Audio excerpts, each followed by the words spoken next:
Hey, this is Tyler with Dieselgeek, and in today's video we're going to be covering the Sigma shifter for MQ250 transmissions. The MQ250 was used for Mark 5 and newer 5-speeds, as well as some of the lower displacement 6-speed Volkswagen product from around 2018 or 2019 onward. This iteration features our cast steel front-to-back section, complete with aluminum front-to-back cable end, as well as our aluminum side-to-side reduction bell crank and the associated hardware. That hardware includes the 5mm alignment pin, the 8mm nut for securing the front-to-back bracket to the selector shaft, our high-performance pivot pin bushings, 2 shiny metal clips, a pair of bushings for the side-to-side cable end, our super slider, 4 bolts for clamping the cable end onto the cable, and 3 pins for the bell crank, the pivot pin, the cable end pin, and the slider pin. Before we dive straight into the install, we're going to remove the stock shifter from the transmission, assemble our bell crank in the correct orientation, and modify our cable end to accept our high-performance perfect pivot cable end bushings. From there, we'll install the shifter on the car and perform an alignment. So the first thing that we're going to do is we're going to remove this, the side-to-side bracket, and there's just a white plastic clip that holds it on. It's a U with 2 little catches on either side. So what you're going to do is you're going to pull the catches off of the bracket, and I can show you the clip. It's just a U clip with a pin in the middle, and you're pulling those apart, and the 2 catches let go of the side-to-side bracket. So I can show you one more time. So you're getting in there, and you just pull the catches apart, and then the little clip comes off like that. And so once you've done that, the next step is you're going to take the side-to-side cable end off, and that's right here. You just pull the knurled ring toward the front of the car, and then turn it like that, and then the part can come out. You rotate it down like that. You take it off the cable, and then you can take it out of the car and set it down. The next step is to take the front-to-back bracket off. So what we're going to do here is we're going to just do the same thing with the cable end. You're going to move the cable end toward the front, and then there are little catches. There's a little catch in there, and you just do like that. So once you've done that, you can just loosen the nut holding, and you're probably going to use a ratchet and a socket to do this. But you basically just remove the 13mm nut. It's actually 8mm with a 13mm lands off, and then in neutral, it can go up and down like this, and just go a couple times like that, and it should come off. And then you just pull it off of the cable, and then that's the whole procedure for removing the stock shifter on an MQ250 transmission. That's it.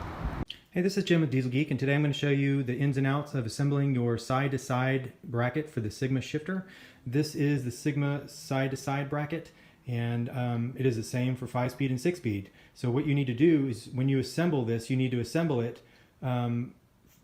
with the orientation the same. Like this is the slider, this is a Mark IV 5-speed bracket right here. This is the stock one, and this is the slider right here. And so you want to make sure and take the pin that is the slider pin, which is the larger diameter pin, and if you put it in here, you can see that it fits here, whereas the slider wouldn't fit on there because that's too small. But anyway, you take the slider pin and you put it in this hole so it matches what you have. And so then the cable end pin would go in the other hole. So the 5-speed Mark IV and the Sigma 6 use the same side-to-side bracket now. The holes are exactly the same, so you just need to make sure and make them match. And if you make them match, everything will be fine. And that's it. Hey, this is Jim with Dieselgeek, and today I'm going to show you how to convert your stock square-headed cable end over to a high-performance cable end to be used with the Dieselgeek Sigma shifter. The first thing that you need to do is you need to start with a cable end that is square-headed. This is a square-headed cable end. It has usually a cylindrical hole in it to go onto a pin. This is the oldest round-headed cable end that was used up until early 2001. It's completely rounded, so you can't use one of these for our inserts right here. So what we're going to do is we're going to, well, before I go there, I'm going to say that the cable end that you can use is not just the side-to-side cable end. You can use a front-to-back cable end from 2001 on also. Just got to make sure that it has the square head. So it can have a 10mm pin like this one, the bushing for a 10mm pin, or it can be the 8mm bushing like this one from the side-to-side, everything up to 2006 or 2007. So the other place where you can find the square-headed cable end is the side-to-side brackets from 2008 to 2020, really, or 2021. These work fine. You just have to get them off the pin. So to get them off of the pin, the plastic pin, there's a bump. You can see that right there. There's a bump that keeps the cable end on, and you just have to work it like this, until you work it off the bump. And so once you've done that, you've removed the cable end, and then you can go and gut the cable end to prepare it for the bushings here. So what we're going to do here is we're going to take one of these, this is a side-to-side cable end from early 2000s, and we're going to gut it. To do that, we're going to stick our needle nose pliers in the hole here, and we're going to grab onto the hard plastic insert, and we're going to separate. We're going to twist and separate it from the rubber. So once we've done that, we have just rubber left. So once the hard plastic's out, you're going to go in from the bottom, and you're going to slip the pliers in between the rubber and the hard plastic shell, and then you're just going to grab the rubber, and sometimes the spring flies off, and you're just going to grab the rubber and just twist, twist, twist until it pops out. And so once it pops out, you have a nice shell ready for the inserts. So I'm going to go grab, actually I'm not going to go grab that ring, I'm just going to take it off of here. And if that happens, all you have to do is just put the spring back on like that, and then there's a bump right here that you need to line this notch up with, and just slip it on the 3 fingers like so until it goes on. So that's fixed and ready to go. So once you've done that and you've freed up the ring, first let me say about the ring, this plastic is glass reinforced plastic. It's very, very tough. And on the side to side, it is under almost no load whatsoever. The front to back, you're banging into gears back and forth, and it's under load, and that's why we use an aluminum cable end. But for the side to side, they're under almost no load, maybe 2 or 3 pounds of load at the most. So it really doesn't need to be some super heavy duty billet aluminum cable end for the side to side. So that said, I'm going to go ahead and take one of the inserts, and this is Delrin, and we're going to start it in the inner ring, and you can see that there's an inner ring. There's 2 little half circles here, and the cable end is going to key onto that. I mean, the bushing is going to key onto that. And so you just get it lined up, and then once they're lined up, you can just push it on.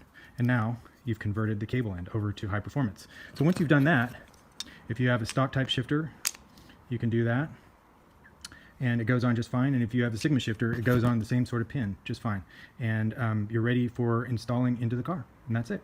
All right, so now that we have our perfect pivot insert pair installed in our side-to-side cable end, and we have our bell crank built with the pins in the correct orientation, we can go ahead and proceed with the install. The first thing that we're going to want to do is we're going to take those 4 Allen screws, and we're just going to get them started in the cable end here.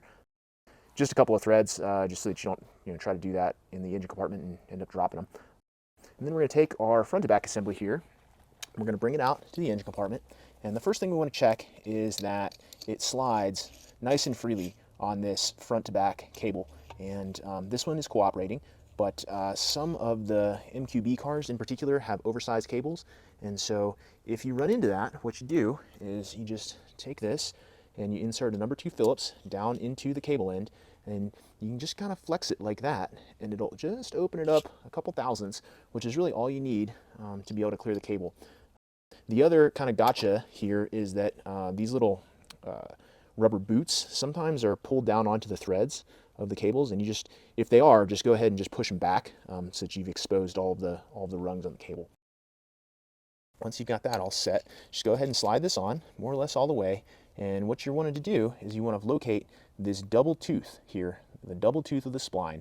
And the double tooth of the spline pretty much points straight at the engine, and on the MQ250 it happens to align pretty nicely with one of these selector shaft tower bolts.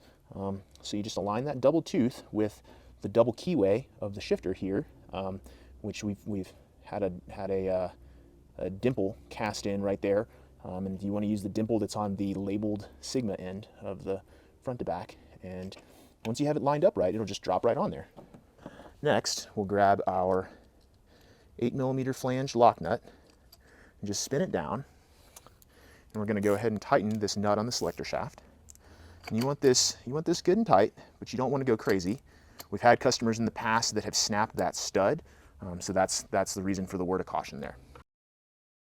So it'll click into gear when you tighten that nut, and you just bring it back to neutral so it moves up and down.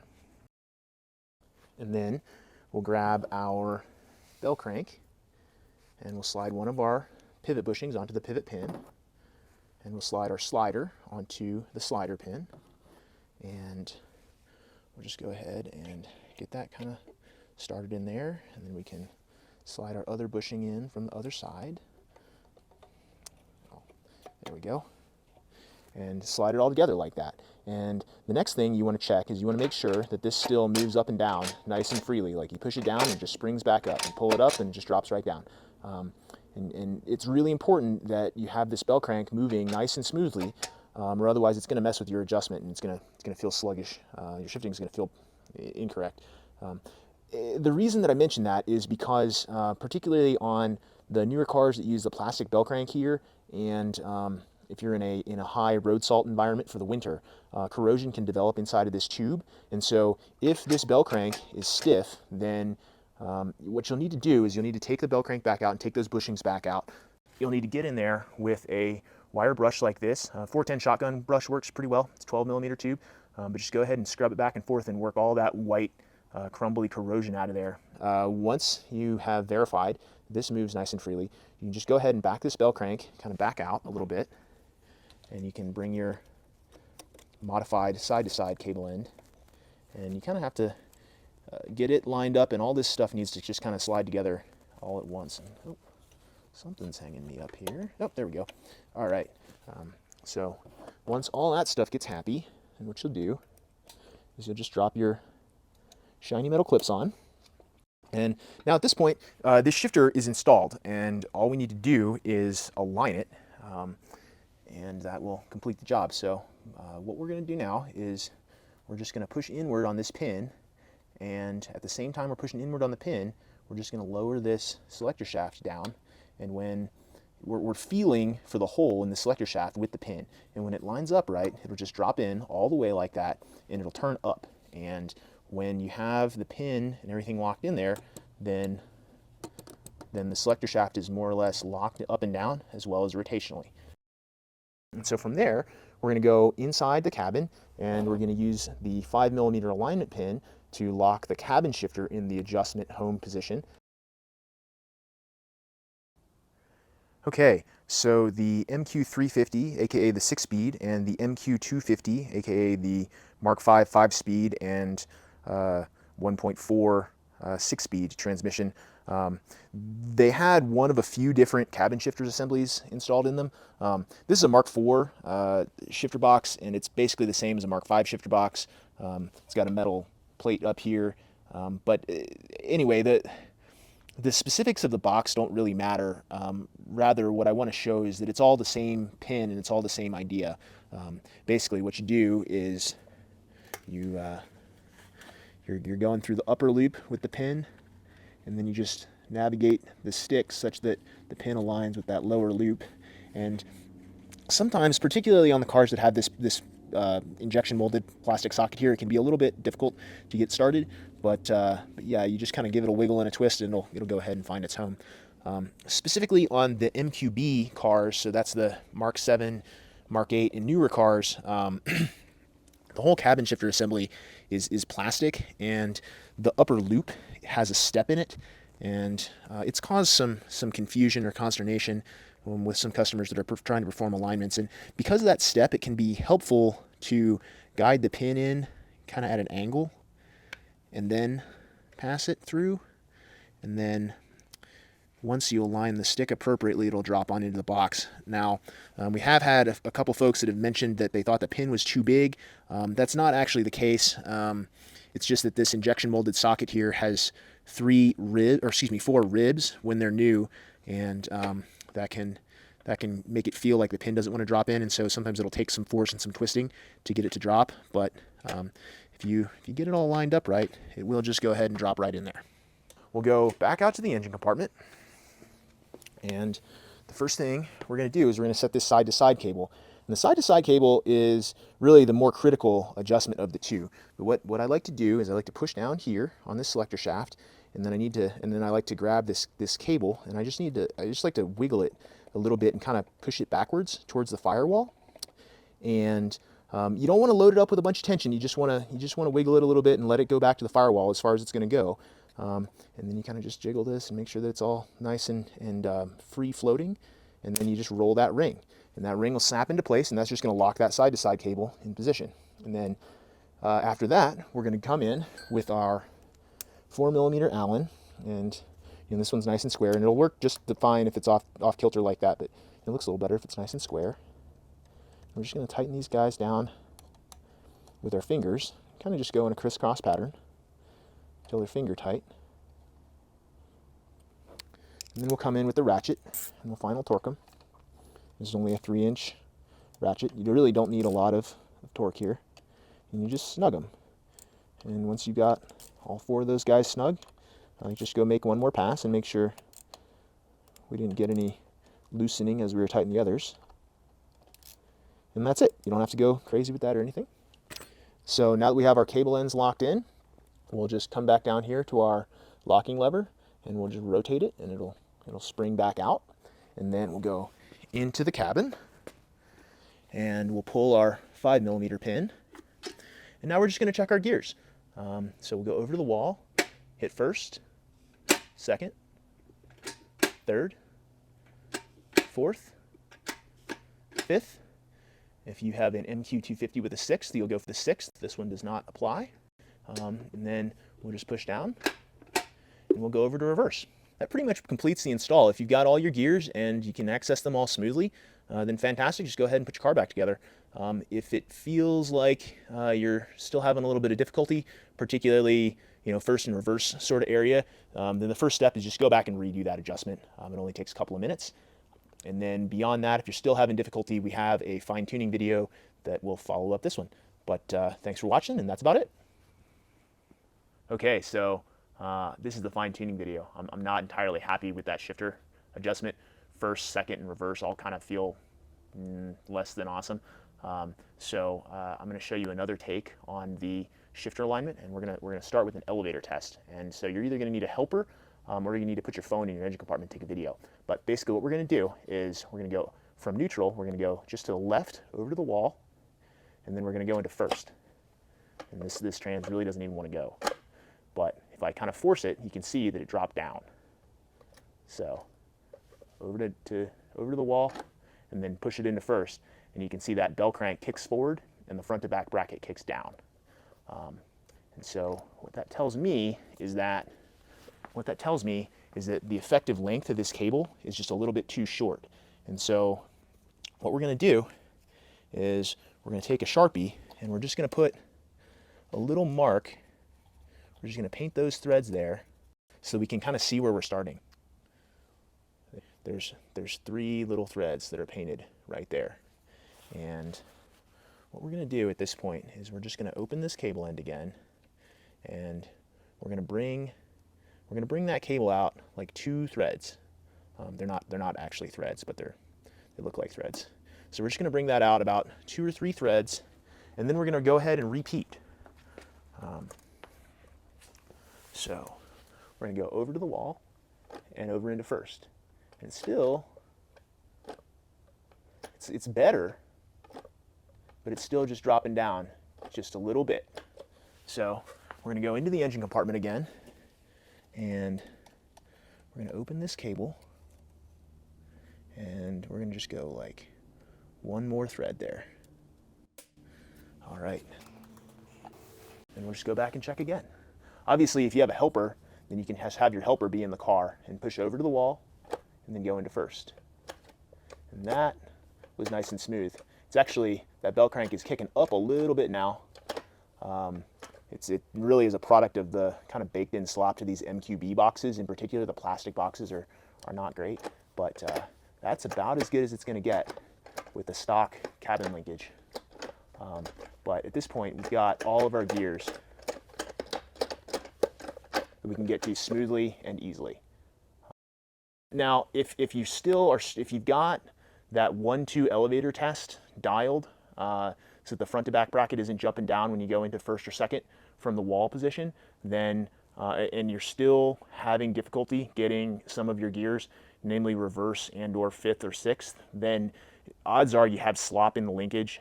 If you have a Sigma shifter, you're 100% out in the engine compartment, so odds are your slop is in the cabin, likely from the forward pivot or first gear getter area. And so that's a exercise in diagnosing that slop and then finding the correct parts to replace it, mostly from our bushings catalog. But if you have a pretty low mileage car and you're just having a little bit of difficulty getting your gears after a fresh Sigma install, and you've done the adjustment a couple times and you're not quite getting there, then this is the procedure for you. So thanks a lot.